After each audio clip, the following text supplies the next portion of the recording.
خواب میں سانپ دیکھنا عام طور پر دشمن، خوف، حسد یا کسی چھپی ہوئی پریشانی کی علامت سمجھا جاتا ہے۔ لیکن تعبیر خواب کی حالت، رنگ، جگہ اور خواب دیکھنے والے کے حالات کے مطابق بدل سکتی ہے۔ مختلف حالتوں کی تعبیر: ایک، کالا سانپ دیکھنا۔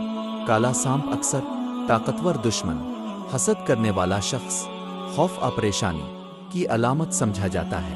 دو، سانپ کا کاٹنا۔ اگر خواب میں سانپ کاٹ لے تو کسی دشمن سے نقصان، دھوکہ، مشکل یا پریشانی کی طرف اشارہ ہو سکتا ہے۔ تین، سانپ کو مار دینا۔ یہ اچھی علامت سمجھی جاتی ہے۔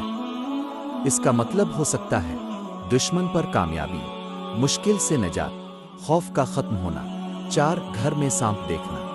گھر میں سانپ دیکھنا بعض اوقات گھریلو اختلاف، حسد، کسی قریبی شخص کی ناراضی کی طرف اشارہ سمجھا جاتا ہے۔ پانچ، سفید سانپ دیکھنا۔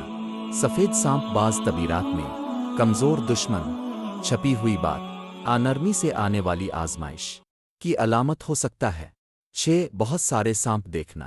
یہ زیادہ دشمنوں، ذہنی دباؤ، ارد گرد برے ماحول کی علامت سمجھی جا سکتی ہے۔